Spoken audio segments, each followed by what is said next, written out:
Remember, Frankenstein was the creator, not the monster. Hello, my baby! Hello, my honey! Hello, my ragtime gal! Suddenly you kissed my wife! Baby, my heart's on fire! The minions have gotten me more Christmas swag, by which I mean they've given me more work to do, in the form of reviewing the figures they pick up. Among those is a 2023 Transformers crossover figure, one Frankentron by name. This figure is, obviously, a Transformer crossover with the classic monster movie Frankenstein. Frankie was one of the first zombies, a beast made by the mad Dr. Frankenstein as a reanimated corpse, assembled from the bits and pieces of several dead bodies. See the box with some fairly decent Frankenstein-style artwork and the character in a classic pose that makes him look like he's lunging at you, or getting ready to play the piano. There's photos of both modes on the back, and the entire box is made up like a classic VHS video cassette, with one side being the display panel, and the other side being the exposed back of a video cartridge. It even slides out of its VHS sleeve, to show that the inner box carries on with the setup. Cassette gears, the top with exposed tape, courteously rewound to display that the tape is ready for viewing. Just don't touch the tape inside. The figure and accessories can be viewed thusly, so you can make sure that you didn't get toy swapped. Now let's get Frankentron out of his box and see if he's worth what they charged.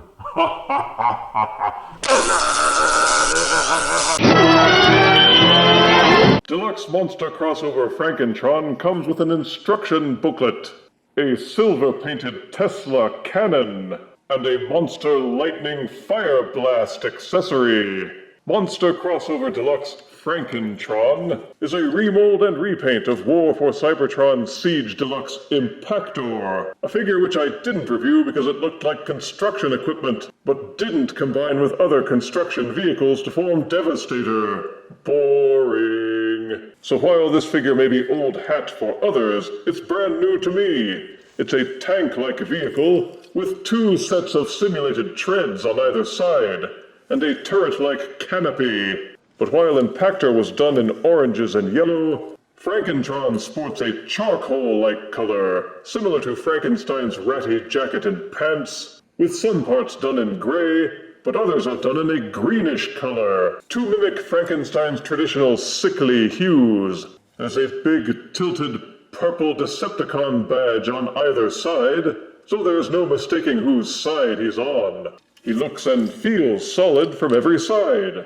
But turn him over, and you will see the robot legs and feet. But it's much less kibbly and hollow than many other Siege Deluxes that I've handled. The treads don't work at all. It has 4 plastic discs, which serve as barely functional wheels, which allow Frankentron to roll on level surfaces. Any slickness, and the wheels won't catch, and he will only slide. Being a legacy of the War for Cybertron Siege line, Frankentron has a number of open 5mm ports, as well as a respectable number of Fire Blast pegs.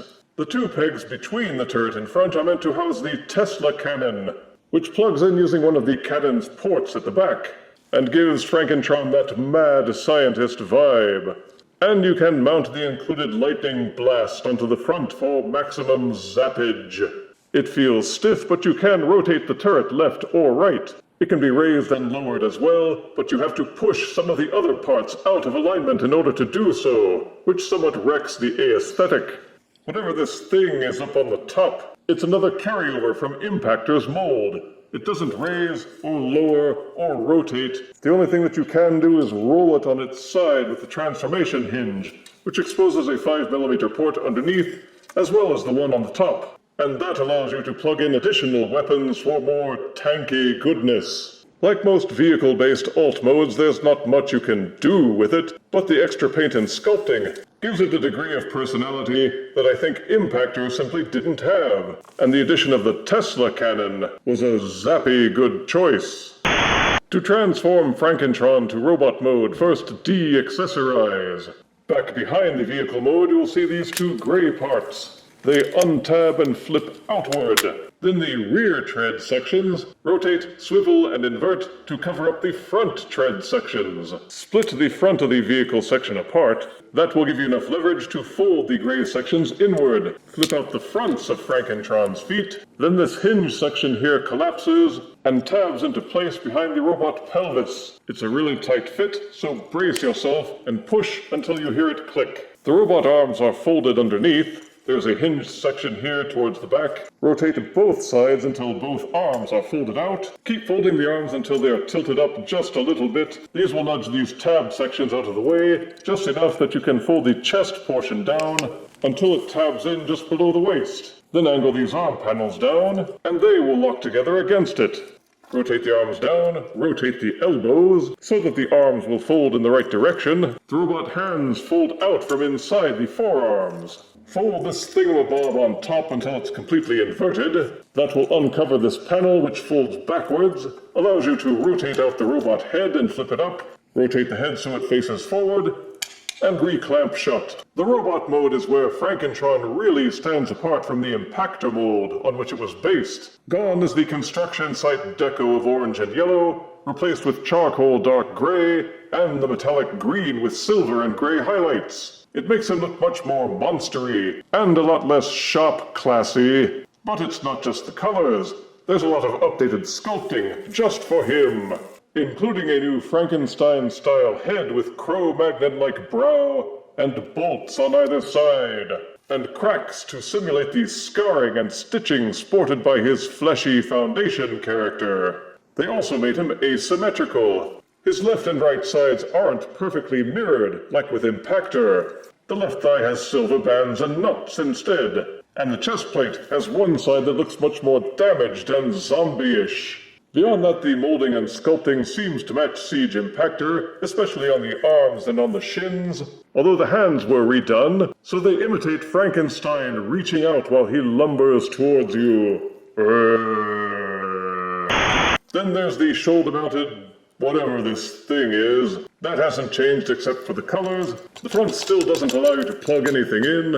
I guess it was just put there to make him look cooler. Frankentron is parked with 5mm ports, with one on each forearm, one on each shoulder, one on the side of each shin, 3 on his back, one on the top of the shoulder thingy, one on the bottom of the shoulder thingy. Not to mention mini fire blast ports, one on the front of each shoulder, and one on the front of each shin, all of which can be used to accessorize him. The hands can also hold weapon accessories, but the hands will not swivel, so you have to have him holding them from underneath his palms, which is kind of awkward, but it still works. The Tesla cannon has 5mm ports on the front bulb, 4 around the barrel towards the back, and 3 open 5mm ports at the very back of the handle. This allows you to mount the cannon to any part of his body that you wish, whether it be an open port or a peg.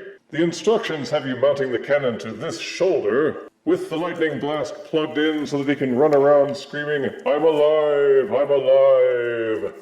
The lightning blast also has a nicely disguised 5mm peg, which allows it to be plugged into other parts of Frankentron's body to simulate him leaking bursts of energy as he blunders around. There's also a 3mm port on his backside, which lets you use figure stands to support him, if the lumbering poses topple too easily without it. Frankentron's head will do a full rotation. It's tightly ball-socketed, but it will waggle very slightly forwards and back or side to side. Each arm will fully rotate and splay outwards, and comes with that block which helps to disguise the hollowness underneath his pits. There's an upper bicep swivel, bendable elbows, and the hands will fold in and out as part of the transformation. The shoulder cannon can be tilted up and out of the way to manage the arm rotations. There's full 360-degree waist rotation. Each leg will kick forward this far, and backwards just as far. The hips have hinges and swivels which allow them to splay outward. There's a lower thigh rotation, bendable knees.